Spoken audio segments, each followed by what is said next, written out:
Alhamdulillahi Rabbil Alamin. Assalatu wassalamu ala ashrafil anbiya'i wal mursalin, Nabiyyina Muhammadin wa ala alihi wa sahbihi ajma'in. Rabbi syrah li sadri wa yassir li amri wahlul 'uqdatan min lisani yafqahu qawli, amma ba'd. Dengar kau suara ni? Tak apa ni. Hello, hello.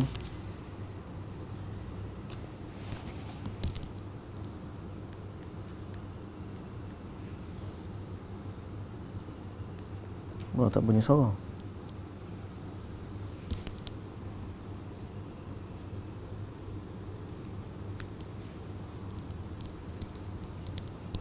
Dengar suara. Hello, hello. Okey, okey. Alhamdulillah, baru dengar suara dia. Okey.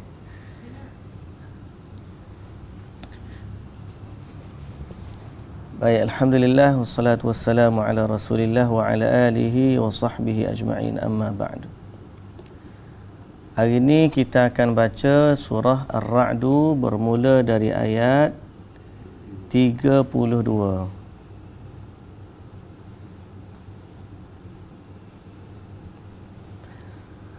A'udzu billahi minasy syaithanir rajim.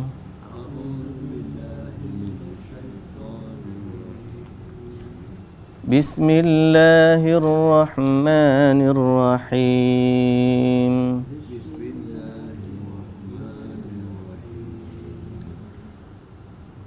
وَلَقَدِ اسْتُهْزِئَ بِرُسُلٍ مِّن قَبْلِكَ فَأَمْلَيْتُ لِلَّذِينَ كَفَرُوا ثُمَّ أَخَذْتُهُمْ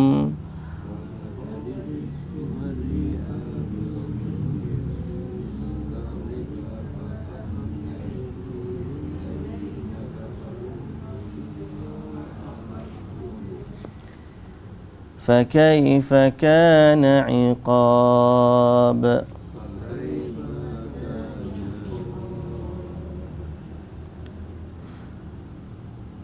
أَفَمَنْ هُوَ قَائِمٌ عَلَى كُلِّ نَفْسٍ بِمَا كَسَبَتْ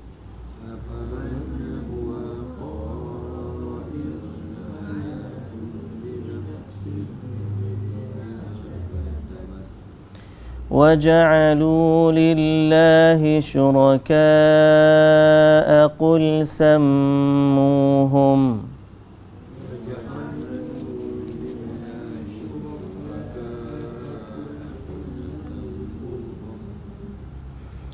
أَمْ تُنَبِّئُونَهُ بِمَا لَا يَعْلَمُ فِي الْأَرْضِ أَمْ بِظَاهِرٍ مِّنَ الْقَوْلِ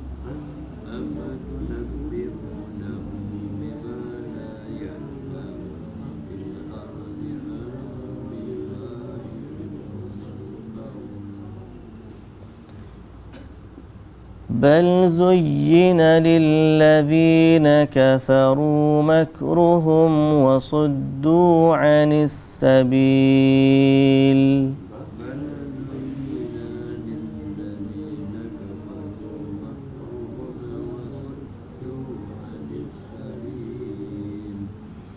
وَمَنْ يُضْلِلِ اللَّهُ فَمَا لَهُ مِنْ هَادٍ.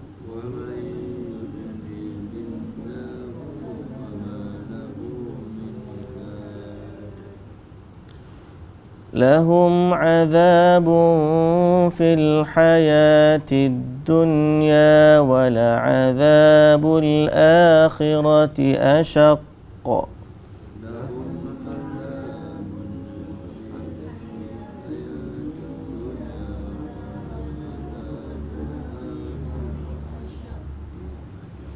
وما لهم من الله من واق.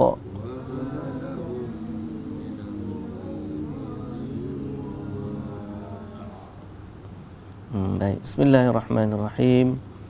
Alhamdulillah wassalatu wassalamu ala ashrafil anbiya'i wal mursalin nabiyyina Muhammadin wa ala alihi wa sahbihi ajma'in. Puji dan syukur bagi Allah Subhanahu wa ta'ala, Tuhan empunya, pemilik, penguasa, pentadbir sekalian alam. Dialah Allah satu-satunya Tuhan yang benar, dan dialah Allah satu-satunya Tuhan yang berhak untuk disujud. Dialah Allah Subhanahu wa ta'ala yang telah menciptakan segala sesuatu, dan dialah Allah Subhanahu wa ta'ala yang akan kembali semua makhluk kepadanya pada satu hari nanti. Selawat dan salam ke atas Nabi kita Muhammad sallallahu alaihi wasallam, juga atas ahli keluarga baginda, para sahabatnya, para pengikutnya yang setia di atas sunnahnya sehinggalah ke hari kiamat.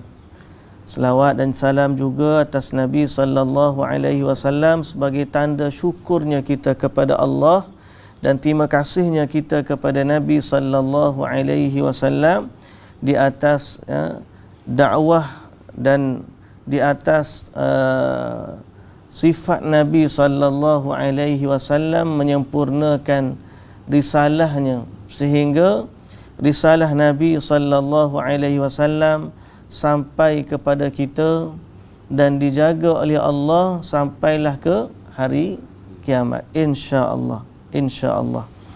Dan inilah keistimewaan dakwah Islam, di mana dakwah Rasulullah sallallahu alaihi wasallam dijaga oleh Allah Subhanahu wa taala dan dengan terjaganya Al-Quran serta dijaganya sunnah Rasulullah sallallahu alaihi wasallam. Walaupun Quran ini dah 1400 tahun dan telah banyak musuh yang berusaha untuk menghancurkan Islam, tetapi tetap saja Quran ini dijaga sampai hari ini, tidak berubah satu huruf pun dari Al-Quran dan tidak bertambah satu baris pun dari Al-Quran, melainkan apa yang kita baca pada hari ini persis sama dengan apa yang diturunkan kepada Nabi Muhammad sallallahu alaihi wasallam. Baik, tentang dakwah Rasul, baginda sallallahu alaihi wasallam ditentang. Baginda sallallahu alaihi wasallam ditentang atau disanggah orang tak beriman dengan Nabi. Benda ni bukan benda yang baru. Nabi sallallahu alaihi wasallam apabila berdakwah kepada kaum keluarga dia, kaum keluarga tak dengar. Sama juga dengan kita pada hari ini, bukan semua orang yang dengar dakwah. Ada orang yang terima, ada orang tolak. Nah, ada orang terima dan ada orang tolak. Maka Allah Subhanahu wa taala memberikan kepada Nabi satu tasliyah. Tasliyah ni hiburan hati, memujuk Nabi. Kata Allah Subhanahu wa taala, "Wa laqad istuzi'a bi rusulin min qablika." Walaqad istuzi'a bi rusulin min qablika, dan sesungguhnya telah pun diejek-ejek rasul-rasul yang diutuskan sebelummu wahai Muhammad. Jadi bukan Rasulullah je yang diejek. Sebelum Nabi Muhammad sallallahu alaihi wasallam samalah juga. Dan kita pun sampai akhirat macam itulah. Orang yang sambung dakwah Rasul ni, dia akan terima apa yang Rasul terima. Yakinlah. Dia akan terima apa yang Rasul terima. Sebab Rasul itu bukan diejek di atas sifat batang tubuhnya. Rasul ni diejek disebabkan sifat dakwahnya. Maka hari ni siapa yang ambil dakwah Rasul akan diejek sama dengan Rasul. Sebab kalau atas batang tubuh Nabi sallallahu alaihi wasallam baginda sempurna. Nah, sifat tubuh badannya tak terlalu tinggi, tak terlalu rendah. Kulitnya tak putih yang mencelakan dan tidak pula gelap yang orang panggil menghilangkan kemuliaan dia. Rambutnya tak kerinting sangat, tak lurus sangat. Nabi SAW, kalau kita baca Syama'il Muhammadiyah, kitab Asy-Syama'il, sangat indah. Sehingga bila orang tengok sahabat tengok Nabi Muhammad SAW, seperti seakan-akan mereka melihat bulan purnama. Cantiknya, indahnya, handsome-nya Nabi SAW. Kalau dari sudut paras rupa, tak ada orang nak petikai. Dari sudut keluarga, bangsawan. Dari sudut harta, isterinya hartawan. Dari sudut akhlak, zaman Mekah lagi dia sudah digelar sebagai Al-Amin. Al-Amin, siapa orang letak barang-barang ni kepada Nabi, tolong jaga kerana amanahnya Nabi SAW. Maknanya atas peribadi Nabi SAW, baginda ni tak layak untuk dicela. Tapi kenapa dicela juga? Kerana Nabi membawa dakwah, risalah, mengajak manusia beriman kepada Allah yang satu dan meninggalkan sembahan selain dari Allah Subhanahu wa taala. Maka di atas sebab itu baginda diperangi. Siapa yang ambil risalah tu, dia akan menerima benda yang sama. Dan ini telah dinyatakan oleh Waraqah bin Naufal, pak saudara kepada Khadijah waktu Nabi SAW mula-mula menerima wahyu. Dibawa jumpa dengan Waraqah bin Naufal, bagi tahu apa yang berlaku dalam gua Hira. Kata Waraqah, hadza namus. Ini adalah namus, nama Jibril dalam bahasa Ibrani. Ini adalah malaikat. Kalaulah aku ada panjang umur sewaktu kamu ni diperangi oleh kaum kamu. Kata Nabi SAW, awa mukhrijiyahum, apa aku akan dikeluarkan daripada Mekah? Apa kaumku akan perang aku? Kata Nabi, kata Waraqah, tidak ada seorang pun daripada Nabi, ataupun tidak ada seorang pun yang datang yang bawa apa yang kamu bawa ni, kecuali diperangi. Jadi ini sunnatullah. Akhirnya Allah Subhanahu wa taala bagi tasliyah kepada Nabi Muhammad sallallahu alaihi wasallam. Tasliyah ni makna jangan bersedih. Nabi ni jangan bersedih. Move on. Move on bahasa lah ni. Dan jangan duk fikir banyak. Dakwah ni teruskan. Orang kata apa pun teruskan dakwah. Ni orang tak dengar ke? Teruskan. Orang cela, teruskan. Orang maki, teruskan. Teruskan dakwah. Dan kalau kita ambil hari ni sifat dakwah Rasul sallallahu alaihi wasallam, begitulah juga kita. Teruskan dakwah. Apa yang berlaku? Orang caci, teruskan. Orang tahmah, teruskan. Orang halang, teruskan.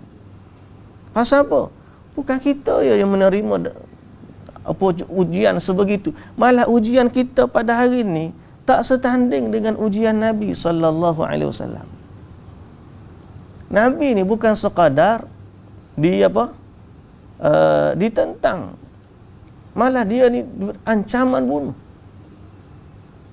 Sehingga syaitan sendiri waktu musyawarah orang-orang Mekah ni, syaitan datang dalam rupa manusia, join musyawarah dengan kaum Quraisy.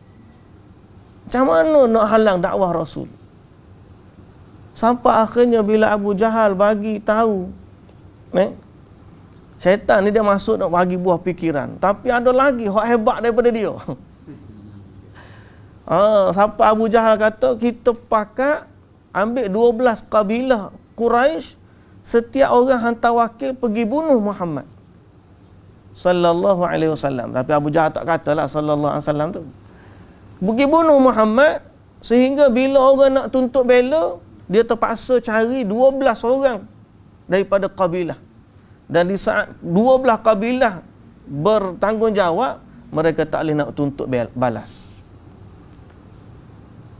Syaitan atau iblis bila dengar pandangan tu, dia kata inilah pandangan yang benar. Maknanya dia pun kagum dengan pandangan Abu Jahal. Nabi SAW ditentang oleh kaumnya.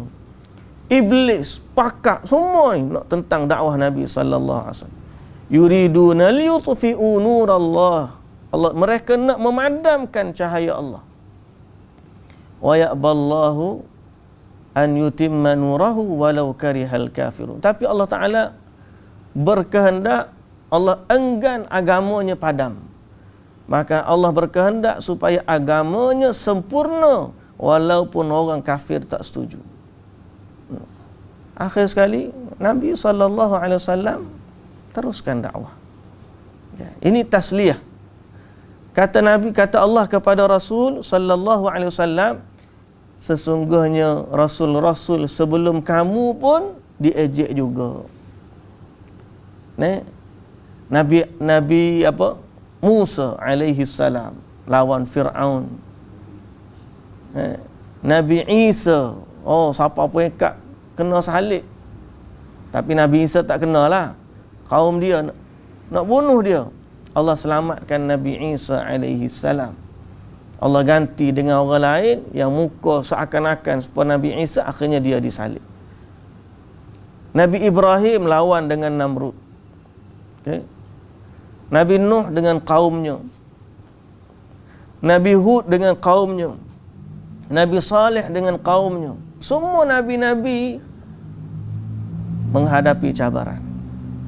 Bukan cabaran sikit-sikit. Ada satu nabi, seorang je pengikut dia. Ada satu nabi, 2 orang pengikut. Nabi SAW sebut dalam hadis, diperlihatkan kepada aku umat-umat manusia. Jadi ada seorang, setiap nabi itu bawa umat dia. Ada nabi bawa seorang pengikut. Ada nabi bawa 2 orang pengikut. Betapa hebatnya cabaran dakwah Nabi. Kita ni alhamdulillah, kalau orang tengok online hari ni 94 dah, alhamdulillah. Nak banding kita zaman kita muda. Ada setengah-setengah tu kalau view dia online 1,000, 10,000, 100,000. Ada Nabi bawa sarang. Allahu Akbar. Jadi jangan kita bersedih hati andai kita ni diuji dengan orang-orang yang mencela, mencaci, maki dan sebagainya. Dalam dakwah, move on. Teruskan dakwah. Kita ajak manusia. Orang tak terima, ajak. Orang tak terima, ajak. Boleh jadi 10 kali, 20 kali. Saya ingat Syekh bin Baz ke dulu, ataupun Syekh Ibn Uthaymin, orang cerita ada satu kedai runcit tu jual rokok dekat Arab Saudi dulu. Kalau jual rokok ni kira memang salah. Cuma orang tu dia jual black market. Dia jual ke bawah ni. Zaman saya sempat zaman tu. Zaman lah ni pun boleh carilah. Tak terlalu payah. Zaman dulu lagi payah. Zaman dulu payah. Lah ni pun kira salah juga jual rokok di Saudi ni. Tapi tengok ngepoleh-poleh pun isap rokok lah ni. Allahul musta'an. Tapi nak sebut zaman dulu, dia jual rokok ni, Syekh dia tahu ada satu tempat ni jual rokok. Dia tulis surat bagi nasihat, berhenti hukum rokok macam ni, tolong berhenti rokok, carilah rezeki yang halal sebagainya. Dia tulis surat hantar. Orang tu tengok baca, tak apalah, bukan Syekh mari pun. Lepas tu siapa lagi surat? Siapa dia tulis surat berapa? Saya ingat 10 ataupun 20 kali hantar surat. Sampai orang tu malu. Aku malu dah. Selagi aku tak berhenti jual ni, Syekh ni dia tulis surat je kat aku. Akhir sekali dia kata dia berhenti. Dia pun berhenti daripada jual rokok. Nak sebutnya Masya Allah. Dakwah ni jangan sekali, jangan 2 kali. Teruskan. Seumur hidup kita nak ajar orang untuk kebaikan. Pasal apa? Itu kerja yang mulia. Itu kerja yang mulia. Baik. Jadi Rasul-Rasul dahulu diutuskan sebelummu telah diejek. Fa amlaitu lilladzina kafaru thumma akhadhtuhum. Lalu aku Aku di sini makna Rasul, makna Allah. Ni. Aku biarkan orang yang tidak percayakan Rasul itu ke suatu masa yang tertentu. Maknanya Allah tangguhkan. Orang kafir tu, waktu dia hina Nabi, tak kena azab.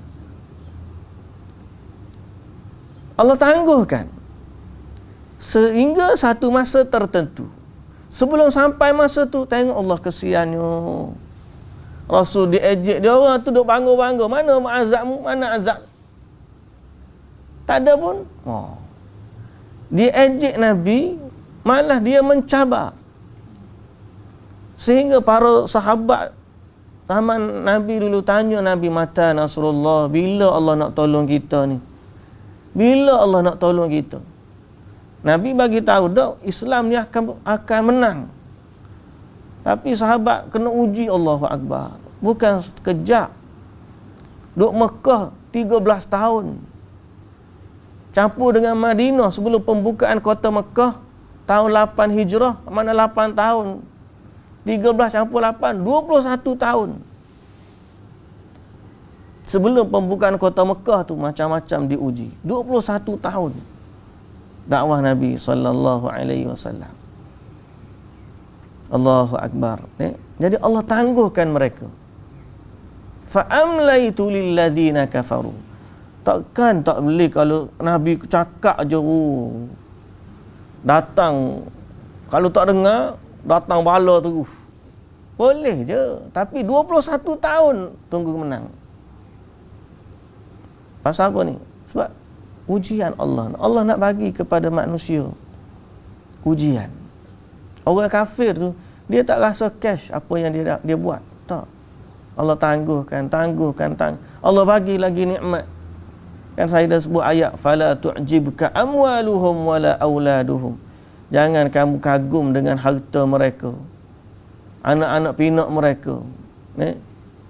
Innama yuridullahu liyu'adzibahum biha fil hayatid dunya wa tazhaqa anfusuhum wa hum kafirun. Allah berkehendak nak bagi azab kepada mereka di dunia sehingga mereka mati dalam keadaan kufur.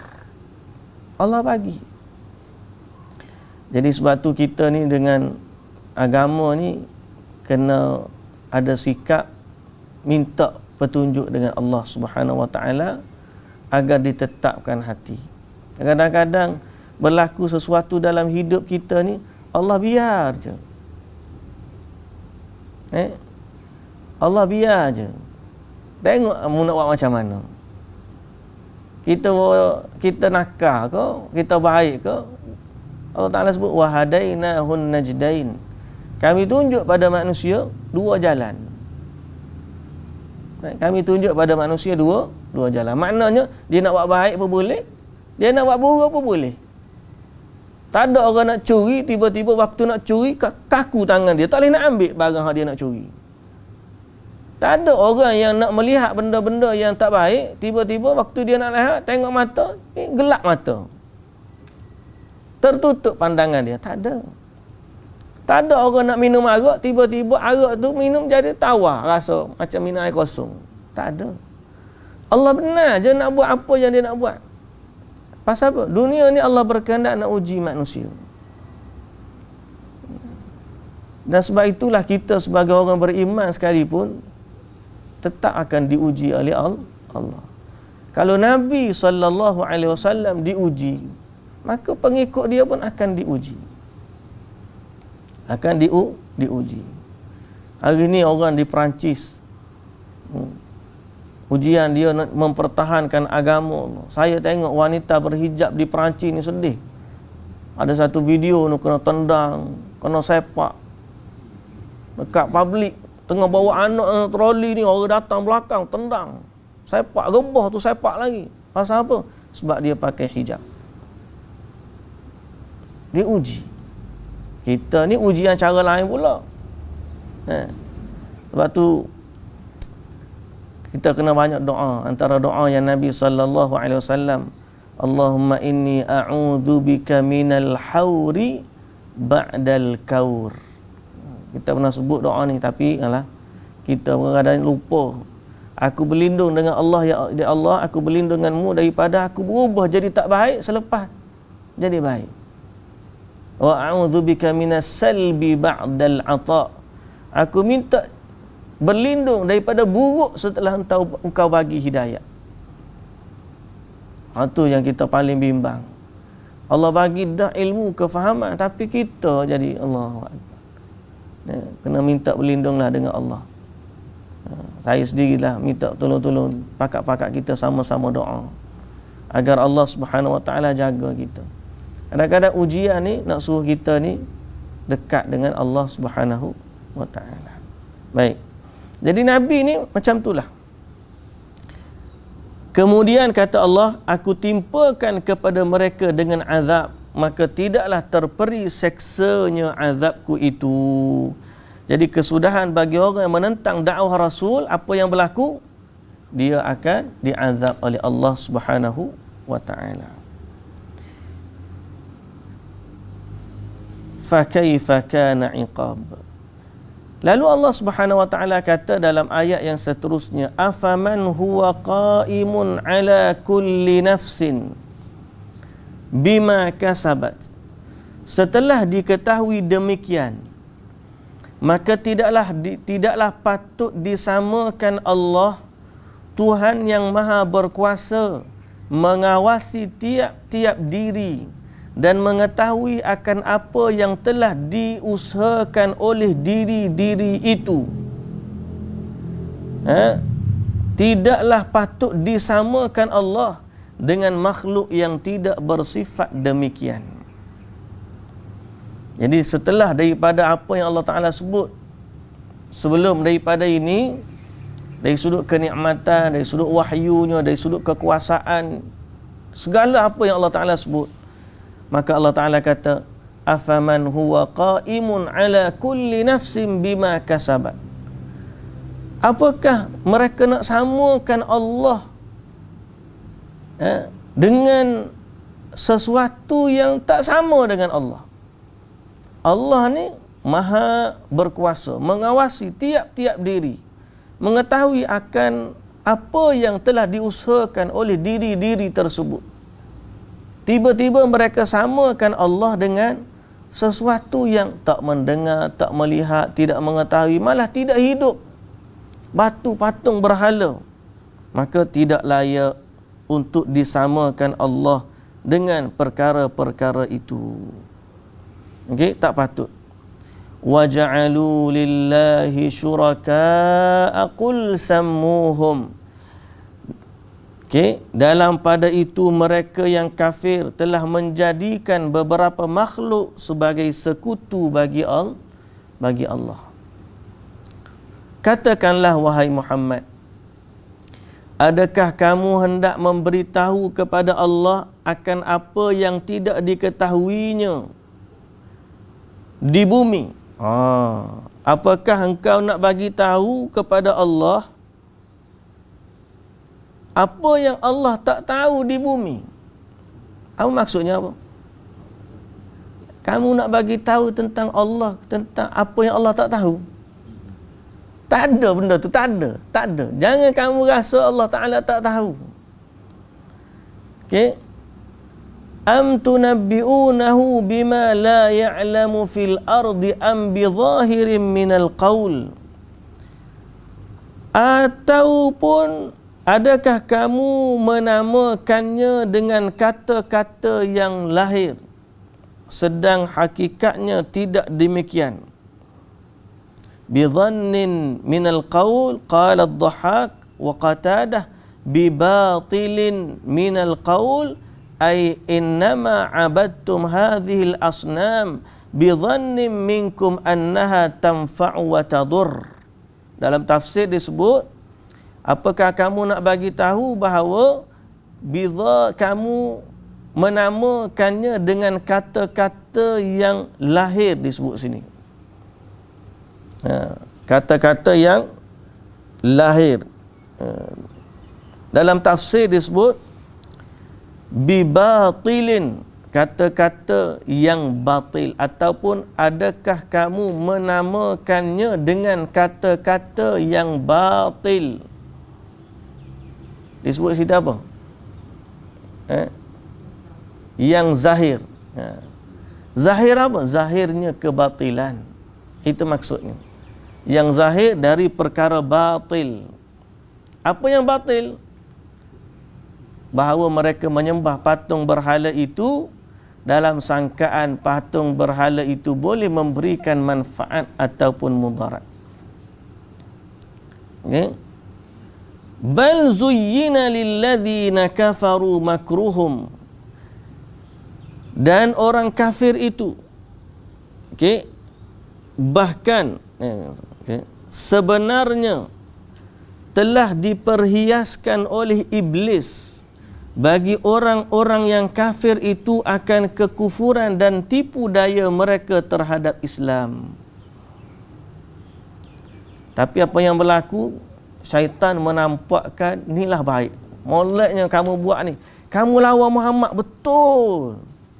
Kamu lawan ustaz tu, betul. Kamu halang orang dakwah, betul. Siapa yang kata tu? Syaitan. Okay?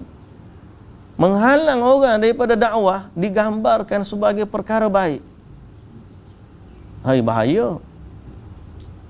Sebab tu mereka bersungguh orang kafir halang Nabi, bukan halang kita. Kalau setakat kita ni tak apalah. Nah, orang jenis tak berapa, orang panggil tak berapa, tak sempurna lah, tak berapa puk kita ni. Nah, tak sempurna kita ni. Orang nak tengok, kalau dia tu tak betul, orang boleh kira kekurangan kita. Nabi tak ada. Tapi mereka menganggap, mereka lawan Nabi itu benda baik. Ini yang berlaku pada dakwah. Hari ni orang yang menentang sunnah, orang Islam sendiri. Bila kita ajarkan orang kafir, kalau kita ni pakat bersatu lawan penghina Rasulullah, tak apa. Semua kita pakat belakang. Tapi yang menentang ahlul hadis, orang-orang Islam je. Bila kita bawa hadis Nabi, nak kembalikan manusia kepada sunnah Rasulullah sallallahu alaihi wasallam, yang halang, yang tentang orang Islam. Diletak label macam-macam. Supaya apa? Wasuddu anis sabil. Supaya mereka ni disekat oleh hawa nafsunya dari menurut jalan yang benar. Ni tengok ni. Dalam ayat Quran ni sebut. Ni perbuatan orang kafir. Allah Ta'ala kata apa? Bahkan sebenarnya telah diperhiaskan oleh iblis bagi orang-orang yang kafir itu akan kekufuran dan tipu daya mereka terhadap Islam. Dia lawan Islam, dia rasa dia buat kebaikan. Dan mereka pula disekat oleh hawa nafsu mereka dari menurut jalan yang benar. Wasuddu anis sabil, dihalang daripada menurut jalan yang benar. Ada dua bacaan, qiraat saddu atau dan juga suddu. Saddu ni maknanya dia yang menghalang orang daripada jalan kebenaran. Suddu, dia yang dihalang dari jalan kebenaran. Jadi syaitan ni menampakkan kepada dia sehingga akhirnya salah satu daripada dua berlaku pada dia. Sama ada dia pergi halang orang lain dari kebenaran disebabkan tertipu dengan tipu daya iblis, dan yang kedua dia sendiri terhalang daripada kebenaran. Jadi dua-dua tu kerja syaitan.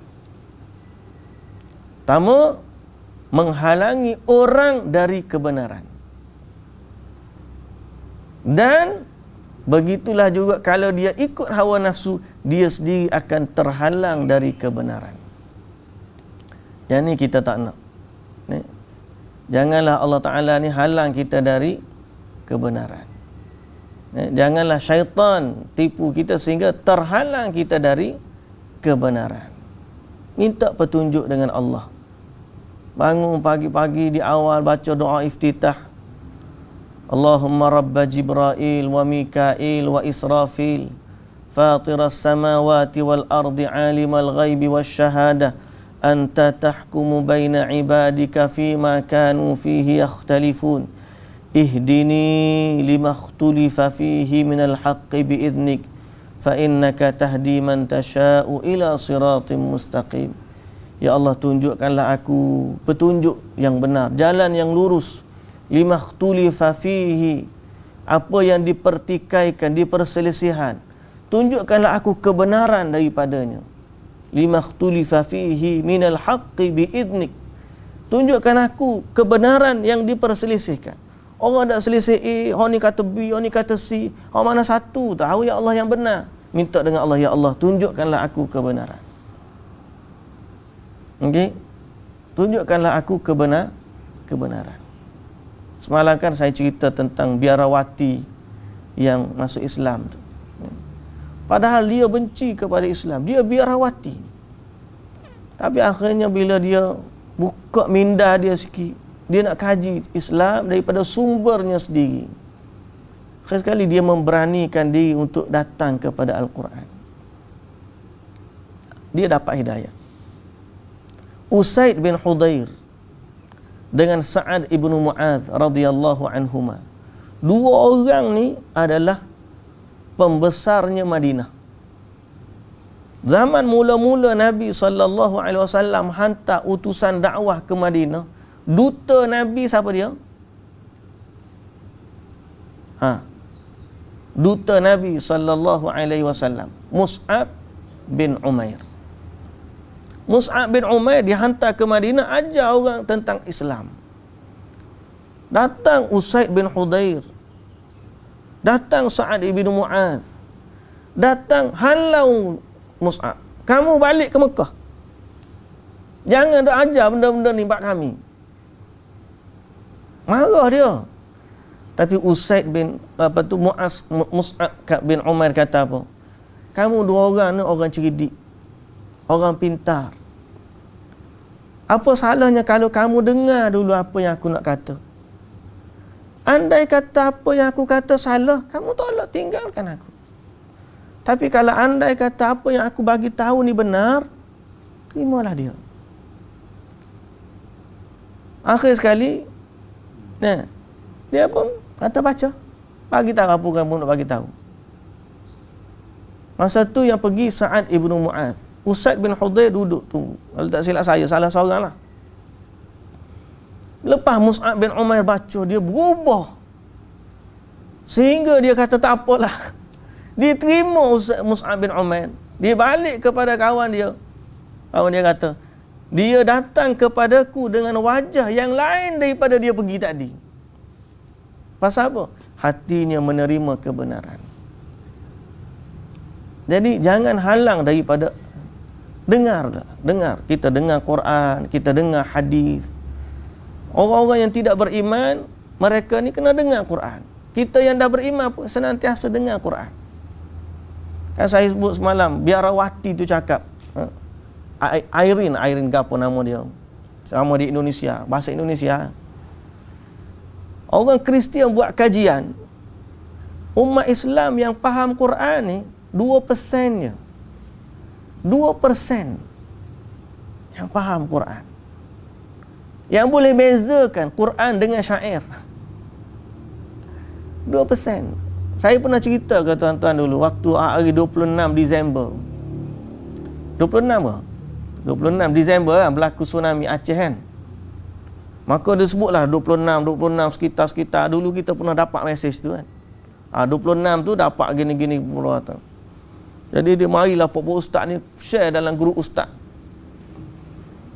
Telah datangnya ayat Quran juzuk yang ke-26, Allah Ta'ala berfirman, kami akan himpunkan antara lautan dan daratan gini cerita. Rupa-rupanya tsunami ni dah ada dalam Quran. Kita duk tengok juzuk 26 ni ayat mana tak jumpa ni. Tanya dalam grup tu ayat mana ni tadi. Tak ada orang bagi tahu, tak ada orang jawab. Grup ustaz ni WhatsApp pokok ustaz ni. Bukan ustaz alumni Madinah lah. Ni ustaz lah, ustaz grup ustaz. Memang pengkuliah ni. Dia ada grup ni, siapa yang kosong gini. Saya tanya dalam tu, juzuk 26 mana ni? Tak ada orang jawab. Saya pun tak tahu. Pasal tak banyak dengar. Kita pun tanya Syekh Google lah. Sebab kalau Quran tu kita boleh bayang dah ayat mana surah ke apa. Tak ada ni. Tanya Syekh Google. Google rupanya dalam Injil vers bahasa Indonesia. Jadi orang Islam tak boleh nak beza mana Quran, mana bukan Quran. Ajaib. Jadi sebab tu kita kata jangan halang diri kita daripada dakwah. Orang ajak dengar, orang panggil pergi. Ada majlis ilmu hadir. Ada majlis Quran, jangan halang diri kita. Pasal apa? Sifat menghalangi diri daripada dakwah adalah sebenarnya talbis iblis, tipu daya iblis. Semalam kita baca kitab Talbis Iblis, ada kuliah. Talbis iblis terhadap ahli tasawuf, ahli sufi. Kata Ibnul Jauzi, asal orang sufi ni baik, asal dia baik. Niat dia baik, niat dia nak menjaga akhlak, nak meninggalkan dunia. Jadi orang-orang sufi generasi awal, mereka ni kembali kepada Quran, kembali kepada hadis, cuma mereka lebih menekankan isu akhlak. Dari sudut manhaj, Syekh Abdul Qadir Al-Jilani, oh dia ni sultan awliya lah. Abdul Qadir Jilani ni kalau kira dia lah wali tinggi sekali lah. Kalau orang sebut Syekh Abdul Qadir Jilani kat dia lah wali. Tapi kalau kita tengok akidah dia akidah ahli sunnah wal jamaah yang kata Allah ni di langit, Allah bersemayam di arash, Ar-Rahmanu 'alal 'arsy istawa. Padahal dia ni sufi. Orang sufi kata dia lah itu. Pasal apa? Generasi pertama ahli sufi, mereka kembali kepada Quran dan juga As-Sunnah. Ibnul Jauzi kata tapi syaitan tipu mereka. Macam mana cara syaitan tipu? Syaitan kata maksud dari ilmu ni adalah beramal. Jadi selama kamu beramal, kamu skip jalan ilmu pun tak apa. Tak. Dia pun dia nampakkan, ustaz tu ngaji dia tinggi, amalan aku lagi hebat daripada dia. Akhir sekali dia tinggalkan ilmu. Dia tak tahu bahawa ilmu ni adalah sebaik-baik amal. Nabi kata khairukum man ta'allama al-Quran wa 'allamah. Sebaik-baik kamu belajar Quran, mengajar Quran. Okay? Duduk semayang berpuluh rakaat dengan duduk dalam majlis ilmu, berfikir tentang Allah, baca Quran, baca hadis, itu lebih baik. Kenapa? Ilmu adalah penyuluh, pemandu. Akhir sekali dia kata, Ibn Jauzi sebut, orang sufi ni bila dia dihalang daripada ilmu, mulalah dia beramal dengan benda-benda yang tak betul. Dan bila orang datang hadis palsu, dia terima. Pasal dia tak tahu, tak boleh nak beza antara benar ataupun palsu. Sebab tu banyak kitab-kitab mereka dipenuhi dengan hadis-hadis palsu. Dia tak ada ilmu. Malah pelik sekali hari ni, bila dah tahu palsu, defend juga palsu tu. Nah, dah tahu dah palsu, defend lagi palsu. Ini ujian. Jangan sampai kita terhalang daripada agama Allah atau cahaya ilmu dari Rasulullah sallallahu alaihi wasallam. Jadi Allah Taala sebut dalam Quran ni, dengan sebab tipu daya iblis, akhirnya orang itu menjadi kufur dan terhalang daripada jalan Allah. Dan ingatlah, okey, sesiapa yang disesatkan oleh Allah dengan pilihannya yang salah, maka tidak ada sesiapa pun yang dapat memberi hidayah petunjuk kepadanya. Siapa yang Allah Ta'ala sesatkan, tak ada orang yang dapat bagi petunjuk. Semoga Allah jaga iman dan hati kita. Kemudian ayat yang terakhir, lahum azabun fil hayatid dunya wa fama lahum min had, lahum azabun fil hayatid dunya wal azabul akhirati asyaq lalu orang-orang yang kufur, menolak dakwah Rasul, menolak dakwah Rasul, lahum azabun fil hayatid dunya, bagi mereka azab di dunia. Bagi mereka azab di dunia. Apa yang berlaku terhadap orang-orang yang menentang Rasul dulu? Habis. Fir'aun binasa, Namrud binasa, kaum Thamud binasa, kaum Ad binasa, kaum Nabi Lut binasa. Semua orang lawan Rasul binasa. Lahum azabun fil hayatid dunya. Okay? Wala azabul akhirati asyaq. Bahkan sesungguhnya azab hari akhirat lebih menyeksakan lagi. Jadi kita ni sebagai orang beriman kepada Allah, mintalah dengan Allah, janganlah Allah tarik keimanan daripada kita. Iman ni adalah sesuatu yang sangat bernilai dan sangat berharga. Dialah nikmat yang paling besar yang Allah Ta'ala kurniakan kepada hamba-Nya. Lebih besar daripada dunia dan segala isinya. Iman yang ada tu adalah nikmat yang paling besar. Kita syukur kepada Allah, ya Allah, alhamdulillahilladzi hadana lihadza. Alhamdulillah Allah bagi kepada kita hidayah. Alhamdulillah Allah bagi kepada kita boleh baca Quran. Pagi tadi saya sempat dengar petikan kuliah daripada Syekh Al-Kamali kakak. Di Maghribi, daripada Maghribi, cerita bab doa a'udzubika minal hauri ba'dal kaur. Dia kata antara sebab orang tu Allah tarik nikmat hidayah, tarik nikmat. Dulu dia bagus, kemudian tiba-tiba dia malah. Dulu dia beriman, tiba-tiba dia kufur. Dulu dia rajin baca Quran, tiba-tiba ni main telefon. Antara sebab dia kata apa? Saya baca tu pagi tadi duk mikir, Allah Akbar, kita lah tu. Bukan orang lain nak kata kita lah tu. Antara sebab apa dia kata?